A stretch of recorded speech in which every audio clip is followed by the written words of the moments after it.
Amén, amén. El Señor me los bendiga. ¿Cómo están el día de hoy? ¿Por qué no voltea a su alrededor y a distancia o con un puño cerrado? Si que desea dar un apretón de manos, déselo a la persona que está a su lado y dígale: es un gusto verte el día de hoy. Y ya que se han saludado, los voy a invitar a que por favor ocupen sus lugares en este momento. Tengo el privilegio de compartir la palabra del Señor con ustedes cada fin de semana, y el día de hoy voy a predicar acerca de uno de mis pasajes favoritos de la Escritura. Entonces eso hace esto mucho más emocionante de lo que cotidianamente me siento para compartir. Entonces he estado pensando: Señor, ayúdame a no estar tan apasionado, a no gritar tanto, a no estar tan emocionado. Necesito compartir tu palabra. Y bueno, déjenme comenzar de la siguiente manera. El 5 de mayo de 1862, criollos, estos son personas descendientes de españoles que han nacido en Latinoamérica y específicamente en México, criollos mestizos que son una mezcla de europeos e indígenas de las Américas e indígenas. Esto es, el 5 de mayo de 1862, criollos mestizos e indígenas enfrentaron al ejército francés cuando venía a ocupar la tierra de México. Ahora, ¿por qué menciono esto? Porque es valerosamente importante para ti y para mí tener en cuenta que esta batalla no parecía que jamás la fueran a ganar un ejército que estaba conformado por personas que yo te he mencionado ahorita. Sin embargo, estaban tan unidos ellos en su intención de defender la soberanía de México, y también ellos eran tan leales a Benito Juárez, quien inició el movimiento de reforma en México, el primer presidente indígena, que entonces cuando se dan cuenta que los franceses vienen a tierra mexicana, ellos se alistan para juntos ir a pelear en contra de ellos. Ahora, tú y yo hemos escuchado bastante acerca del 5 de mayo. ¿Por qué? Porque es en los Estados Unidos donde se celebra mayormente esta festividad. Mexicans not really celebrate 5 de mayo, solamente las personas de Puebla, y se hacen unas pequeñas celebraciones, pero no es como una oportunidad para ponerse jarras y celebrar que México ganó una victoria. Lo que pasa es que al defender la soberanía de México no permitieron que los franceses llegaran por sorpresa al continente americano, buscando de nuevo que su imperio creciera en las Américas. Y lo que esto ocasionó es que los Estados Unidos se dieran cuenta de que los franceses tenían intenciones no solamente de invadir a México, sino de invadir eventualmente por el sur a los Estados Unidos. Y por eso nuestros amigos americanos celebran el 5 de mayo. Porque de alguna manera esta batalla permitió que se hiciera notorio que había un ejército extranjero, que había un ejército colonial de 6,000 soldados bien entrenados para empezar de nuevo a colonizar las Américas. Pero estas personas, con el interés de defender su soberanía, enfrentan y vencen. Bueno, ¿por qué te menciono eso? Solamente porque viene la fecha, tal vez, pero en realidad te quiero mencionar que algo así sucedió con la iglesia del primer siglo. Algo muy parecido sucedió. Y a lo mejor no vamos a estar hablando en un contexto bélico. We won't be talking about battles and warriors. Pero vamos a estar hablando acerca de cómo la iglesia del Señor entendió que en su avanzada para engrandecer el reino del Señor iban a tener que enfrentarse a enemigos, iban a tenerse que enfrentarse a barreras, y ellos no tenían ningún problema con ello. El día de hoy vamos a ver cómo la iglesia del primer siglo hizo algo mucho más sorprendente que los criollos, mestizos e indígenas hicieron en la batalla de Puebla. We will see how the first century church experienced a movement of the Holy Spirit.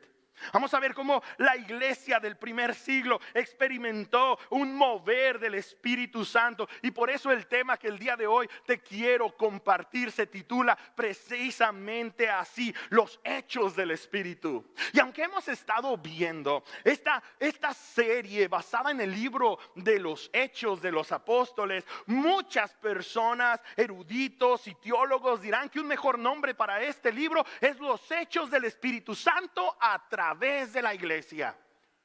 Porque el Espíritu Santo es quien se está moviendo y está haciendo un tremendo trabajo. Por ello te invito a que abras tu Biblia en Hechos capítulo 11, versículo 19 al 26. Y déjame comenzar primero que nada platicando acerca del contexto en el que este evangelio, en el que este libro, en el que este escrito ha sido hecho. El contexto era un contexto en el que la iglesia estaba creciendo. Al parecer ahora el apóstol Pedro es un gran predicador y cada vez que predica miles se convierten al evangelio. Ya no es solamente un pequeñito grupo de 12 o un grupo de 120 personas. Ahora ya son alrededor, algunos dicen, de 20,000 personas. La iglesia está creciendo y entre ellos hay muchas personas repatriadas. Muchas personas que vienen de otros países a venir a celebrar el día de Pentecostés en Jerusalén. Pero después terminan quedándose porque ahora son parte de la familia del Señor. Como no se estaban cuidando bien, algunas de las necesidades de esas personas que habían regresado a Jerusalén, se escogieron 7 hombres llenos del Espíritu Santo para que pudieran ellos ayudar en el servicio de aquellos que más lo necesitaban. Entre ellos un hombre llamado Esteban, lleno del Espíritu Santo, dice la Escritura. Y la palabra nos enseña en el libro de los Hechos que este hombre, al ser enfrentado de alguna manera retante por medio de la élite religiosa, este hombre comienza a proclamarles el evangelio de una manera sobrenatural. Este no era solamente un predicador, era un hombre que hacía milagros y prodigios en el nombre de Jesús. Y cuando lo enfrentan, él habla de parte de Dios para toda esa audiencia judía. Se enojan tanto que lo apedrean. Es el primer mártir de la iglesia. Y un hombre llamado Saulo, que era líder de los religiosos, hace precisamente que esto se haga una realidad. Él da su autoridad. Entonces la iglesia experimentó persecución. The church experienced persecution bajo un hombre que se llamaba, como lo acabo de mencionar, Saulo. Este hombre era un hombre nacionalista, era un hombre clasista, era un hombre prejuicioso, era un hombre religioso, era un hombre que amaba tanto su religión judaica que cuando se levantó esto a lo que le llamaban una secta, él quiso exterminarla. Sin embargo, el evangelio continuó a pesar de la predicación. Y uno de esos hombres que había sido escogido por la iglesia para servir, se va a Samaria para ir a predicar el evangelio del Señor entre los samaritanos. Personas que no eran solamente israelitas, sino que muchos de ellos ya eran una mezcla étnica. Y también vemos que la iglesia del Señor, al estar siendo perseguida, empieza a ir a diferentes lugares. Pero para este tiempo Dios le empieza a enseñar al apóstol Pedro, líder de la iglesia, que Dios está obrando no solamente entre los judíos, sino entre personas no judías también. Y después de atestiguar eso, queda maravillado. Y ese es el contexto en el que estamos. Porque en este contexto, en esta situación caótica, there's a chaos around every single believer, but the Holy Spirit empowers. ordinary people to make an extraordinary impact.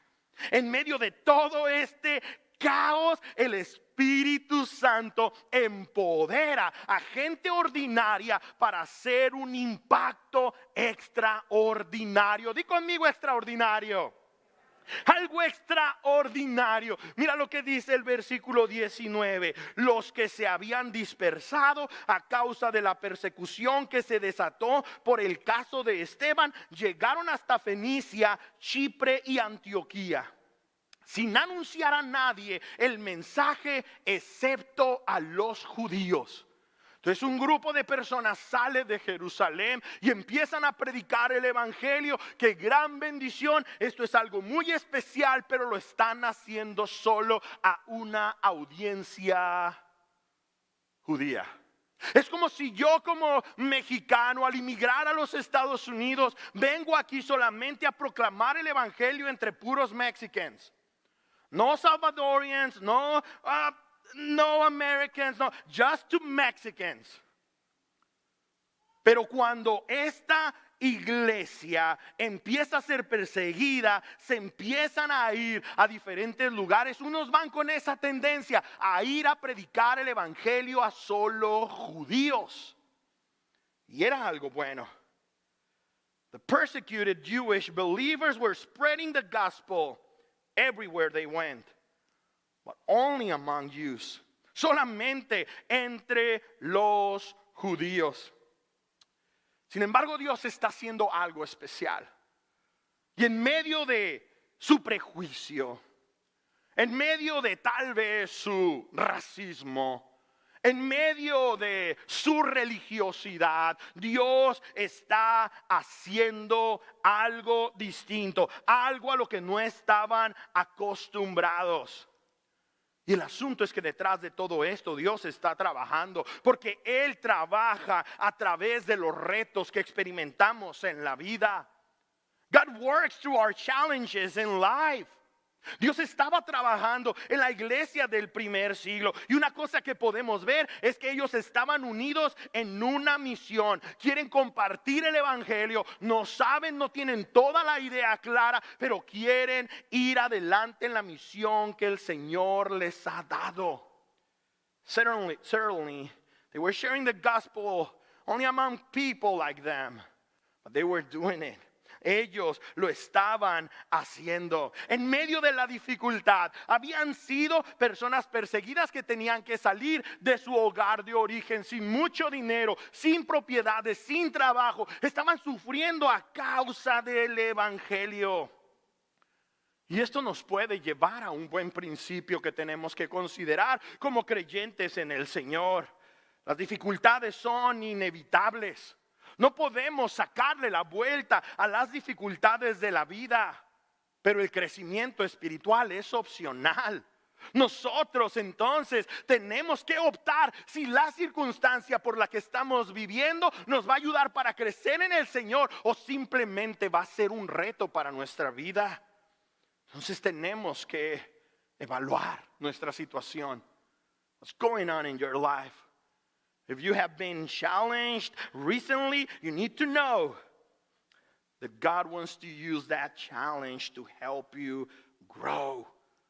Ahora cada uno de nosotros estamos experimentando un nuevo comienzo como iglesia. Como la iglesia del Señor aquí en Emmanuel Faith, en el ministerio en español, estamos enfrentando una dificultad que muchos de nosotros sentimos que ya hemos salido de ella. Hemos pasado o estamos pasando por en medio de una pandemia y gracias a Dios hemos sobrevivido. Dale gloria a Dios. Gracias a Dios hemos sobrevivido. El Señor nos tiene aquí, nos tiene vivitos y muy contentos. Muy agradecidos porque incluso algunos de nosotros tal vez estuvimos muy enfermos y llegamos al hospital, pero la fidelidad de Dios se ha hecho notar en nuestras vidas. Pero lo que sí queda claro es que para nosotros esto que estamos experimentando es un nuevo comienzo. Y lo hemos publicado desde semanas anteriores. For our local congregation, this is a new beginning. Es un nuevo comenzar. No podemos desear volver a lo que éramos antes. No podemos desear volver a la manera que vivíamos antes. No podemos volver a la manera ni siquiera como hacíamos iglesia antes. Hace más de 13 meses que tuvimos nuestra última reunión antes de volver de nuevo. Y el día de hoy tenemos que evaluar si vamos a vivir de la misma manera como vivíamos antes o vamos a vivir de una manera diferente, de acuerdo a lo que la iglesia del primer siglo experimentó en el momento del cambio, en el momento de la tribulación, en el momento de la persecución, en el momento en el que ellos estaban en contra de lo establecido y lo establecido vino a quererlos destruir. Ellos decidieron seguir fieles al Señor y hacer los cambios que tuvieran que hacer. Ahora, ciertamente estos primeros creyentes que hemos mencionado aquí solamente van y predican entre los judíos. Pero la historia no termina ahí, porque el Espíritu de Dios crea oportunidades en medio del caos. The Spirit creates opportunities in the midst of chaos. Eso es lo que está haciendo el Espíritu de Dios. Mira lo que dice el versículo 20. Sin embargo, había entre ellos algunas personas de Chipre y de Cirene que al llegar a Antioquía comenzaron a hablarles también a los de habla griega, anunciándoles las buenas nuevas acerca del Señor Jesús. So some of them who were multicultural shared the gospel with the Greeks as well. Esas personas que eran de Chipre, esas personas que eran de Cirene, esas personas que eran de Antioquía, pero que tenían descendencia judía, que ahora no hablan muy bien el arameo, que ahora no hablan muy bien el hebreo, son personas que hablan mejor el griego en el contexto en el que ahora están, empiezan a publicar la palabra del Señor aún a los griegos. Y esa es una gran fascinación. Lo que está sucediendo aquí es algo tan extraordinario, donde personas con herencia judía empiezan a predicarles a personas que no son judíos. Eso no se ha visto en ningún lado, eso no está sucediendo, eso no es común, que personas de diferentes orígenes y de diferentes etnias y de diferentes lenguas estén compartiendo unidad a través del evangelio. El Espíritu Santo de Dios ha estado actuando y mira la ciudad que Él utiliza es la ciudad de Antioquía, la tercera ciudad más grande en el Imperio Romano. Algo así como Chicago en los Estados Unidos. You know, the third biggest city in the Roman Empire. Y ahí el Señor está trabajando. Y está usando a estos cristianos para hacer interconexiones de manera cultural y lingüística y étnica, derribando todas esas barreras que separaban a las personas. Ahora el Espíritu Santo de Dios está tomando ventaja. Y sabes que cuando esto sucede podemos ver un mover de Dios. Cuando el Espíritu Santo de Dios está trabajando podemos verlo, se hace eficiente. Mira lo que dice nuestro principio número 3, porque el Espíritu respalda a quienes abrazan la misión de Dios. The Spirit backs those who embrace God's mission. Una vez que tú dices, yo voy a vivir para la misión de Dios, yo voy a hacer lo que Dios me está pidiendo que haga, tú puedes contar con el respaldo absoluto del Señor. Mira lo que dice el versículo 21. El poder del Señor estaba con ellos. Di conmigo poder. Ahora en el lenguaje original está hablando de una mega explosión. Esa es la calidad de poder que está viendo en Antioquía. No es solamente un movimiento pequeño. Lo que sucedió en Jerusalén en el día de Pentecostés era algo sorprendente, pero lo que está sucediendo en Antioquía es una mega explosión. ¡Pum! Ahora el evangelio es para todos. Ahora el evangelio no solamente está entre los judíos, ahora el evangelio se está expandiendo. The Lord's hand was with them and many believed. Muchos creyeron. Pero la pregunta interesante aquí es, ¿quién empezó esta iglesia? Who started this church? ¿Quién empezó la iglesia en Antioquía? ¿Vemos algún nombre de algunos de los apóstoles? No. ¿Vemos alguna personalidad muy carismática empezando esta iglesia? No. ¿Vemos a un grupo élite de creyentes viniendo a empezar esta iglesia? No. No sabemos quién la empezó, porque la empezaron personas comunes. La empezaron personas que no tenían un título de seminario. La empezaron personas que simplemente al estar yendo a través de la persecución no se podían quedar calladas y tenían que publicar que Cristo Jesús resucitó de entre los muertos al tercer día para darnos redención. Eso fue algo espectacular. Y esto solamente significa una cosa. Significa que Dios puede usar a cualquier individuo. God can use anyone. Cualquier persona. No tienes tú que preocuparte si Dios te va a usar o no te va a usar. Él te quiere usar. And God can use us where we are. Aún en donde estamos. Dios nos puede usar. Como inmigrantes. Como segunda generación de latinos. Como personas que no somos latinos, pero nos encanta estar en este ambiente. Dios nos puede usar. Piensa en nuestra ciudad. Over 50% of the population here en Escondido es latino. Más del 50% de la población aquí en Escondido se ve como tú y como yo. Le gusta comer lo que a ti y a mí nos gusta comer. Algunos son inmigrantes y hablan solo español, but many of them speak English and Spanish. Algunos de ellos solamente hablan inglés. Pero la mayoría está entre esos dos primeros grupos. Y aquí el Señor nos ha traído a ti y a mí. Y no es casualidad. Y tú estás pensando, oh, si no hablo inglés, Dios no me puede usar en la ciudad de Escondido. Estás muy equivocado. El Señor ha traído muchos paisas como tú, que no saben inglés. Están aprendiendo, ¿verdad que sí, hermanos? Amén, amén. Y si tú dices, no, pues estoy aquí, pero mi lenguaje de corazón es el inglés. No te tienes que preocupar aquí. El Señor te quiere usar. Dios puede usarnos donde estamos. Lo más especial de todo es que el Espíritu siempre va a guiar a la iglesia en la toma de decisiones. The Spirit guides the church in decision making. Y esto lo vemos en esta iglesia. Está habiendo persecución.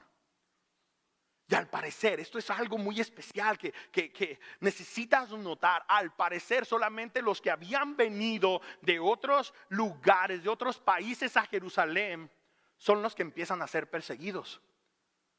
Porque al parecer los judíos originales, esos se quedan en Jerusalén. Y solamente salen los judíos que son cristianos ahora que hablan griego. Están siendo perseguidos, ¿por qué? Porque para ellos en Jerusalén, ellos eran vistos como segunda clase de ciudadanos. Ellos eran vistos como algo menos que realmente judíos. Y tienen que salir. Pero el Señor, el Espíritu de Dios guió a la iglesia de una manera muy especial. Vemos en el verso 22 la noticia de estos sucesos llegó a oídos de la iglesia en Jerusalén y mandaron a Bernabé de Antioquía. ¿A quién mandaron? ¿A quién mandaron? a Bernabé. ¿Quién es Bernabé? ¿Que acaso no terminamos nuestro servicio así la semana pasada? Hablando de Bernabé, un hombre que era llamado el hijo de consolación, the encourager. A él lo mandan a Antioquía. Y cuando llega este hombre, un ex religioso que se llamaba José, pero le cambiaron el nombre por la manera como él era compasivo con las personas, lo mandan a Antioquía. Y en lugar de asustarse, en lugar de decir, oh, this is crazy, Jewish and non-Jewish believers are mixing and getting together and worshiping together. Oh, esto es una locura. Creyentes de diferentes etnias y diferentes idiomas que hablan se están juntando para adorar al Señor. Esto es una locura. No dijo eso. No dijo eso.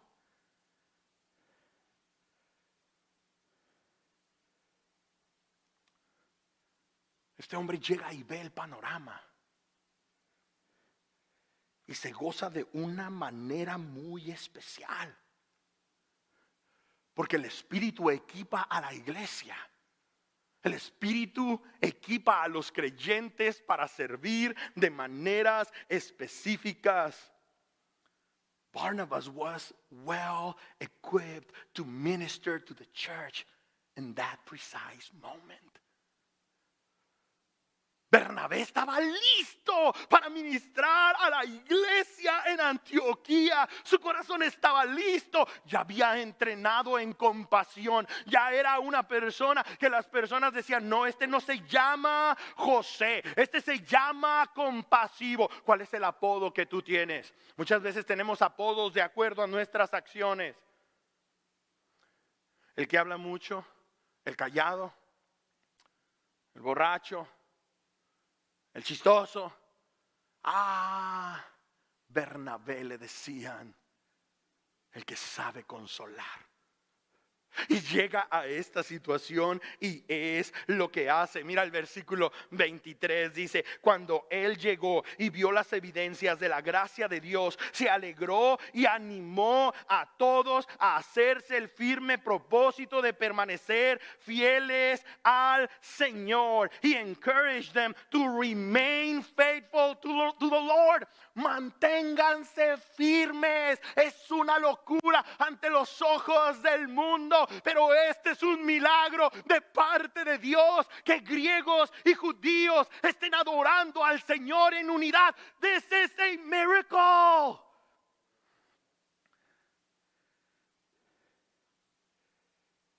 Dice el versículo 24 que Bernabé era un buen hombre, lleno del espíritu y de fe. And he was convinced that this was the beginning of a movement of God. Él estaba convencido de que Dios estaba empezando algo nuevo, algo distinto, algo que no había sucedido. Dice el verso 25 y 26, dice, después partió Bernabé para Tarso en busca de Saulo, y cuando lo encontró lo llevó a Antioquía.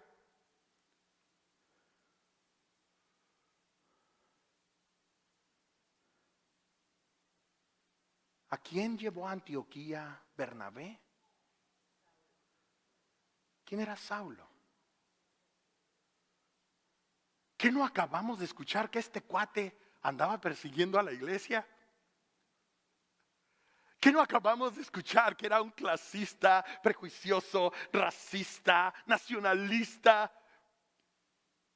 La cosa es que mientras esto está pasando, el Señor salva a Saulo de una manera espectacular. Un hombre religioso con tanto conocimiento de la Escritura ahora ha sido lleno del Espíritu de Dios y está listo para ministrar. Y entonces Bernabé, la persona que tiene compasión en su corazón, va por Saulo. Saulo no tiene mucha compasión. Él ha sido perseguidor de la iglesia, pero ahora lo trae y le dice, órale chiquillo, aquí tienes toda esta audiencia. Así es de diversa, hablan diferente lengua, hablan diferente idioma, pero a ti te toca ministrarlos.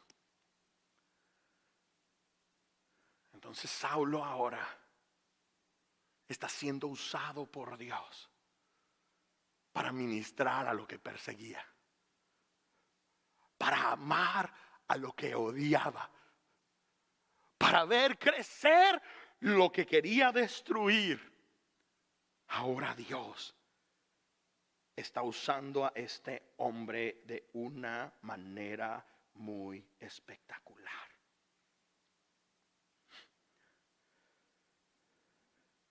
La ironía es que Saulo comenzó la persecución.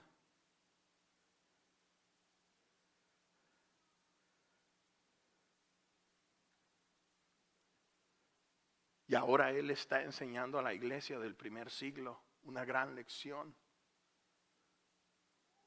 Pero ¿sabes qué es lo más bonito de todo? Él está aprendiendo también. He's learning as well. He's not only teaching, but he's learning.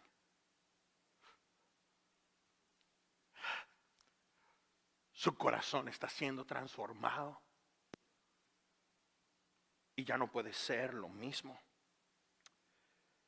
Y el Espíritu de Dios lo está usando para ministrar la palabra de Dios y que los discípulos sean transformados.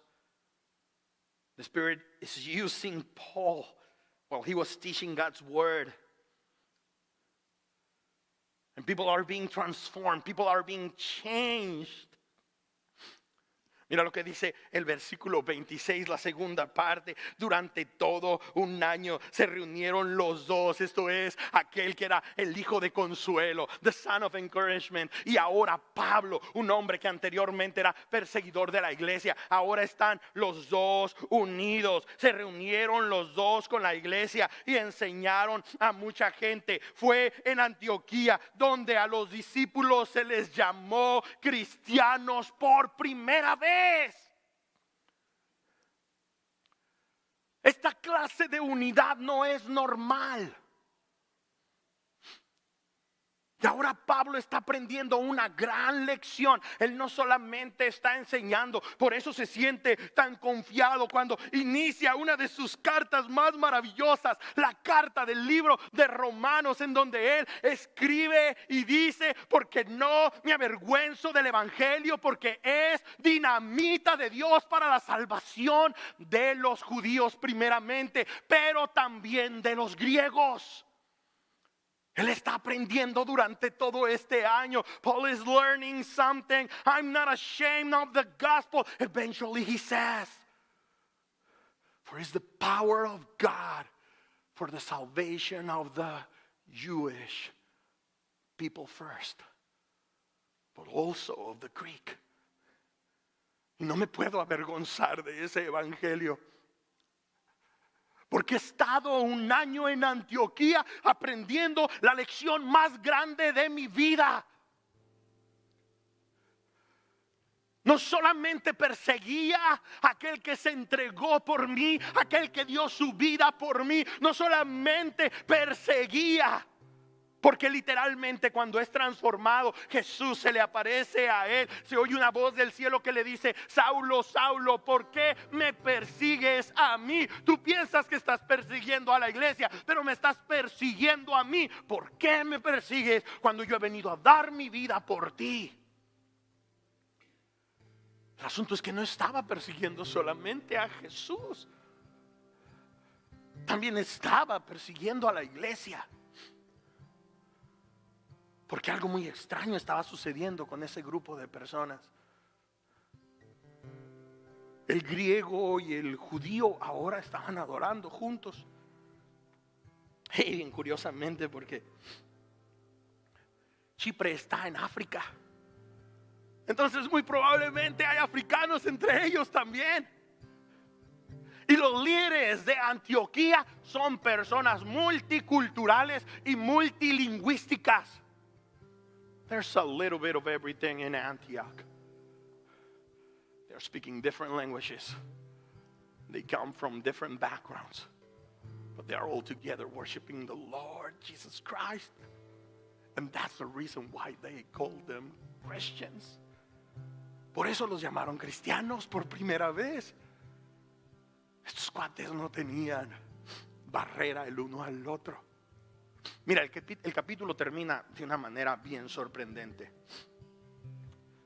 Ellos sienten que tienen tanto, que viene una escasez y ellos se preparan para ayudar a la iglesia de Jerusalén. ¿Te imaginas cuando la iglesia de Jerusalén recibe la ayuda de la iglesia de Antioquía? That's crazy. Esta iglesia llena de bárbaros. Esta iglesia llena de personas que jamás consideraríamos sentarnos a comer con ellos. Nos mandan ayuda, pero Dios está haciendo un trabajo extraordinario. Pum, pum, pum, pum, Dios está trabajando, Dios está trabajando. Y cuando menos piensa, todo el concilio de la iglesia reconoce el evangelio también va para los gentiles. Y aquí estamos tú y yo. No importa de dónde vengas, lo importante es a dónde vas. Eso es lo importante. Y eso lo ha hecho el mover del Espíritu de Dios. En ese momento quiero invitarlos a que consideren ser parte de lo que Dios está haciendo en la iglesia en nuestro tiempo.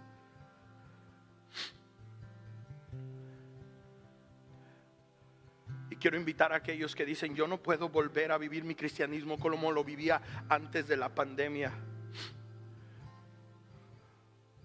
Yo tengo que vivir ahora para la gloria del Señor a pesar de la pandemia. Quiero invitarlos a que se pongan de pie, por favor.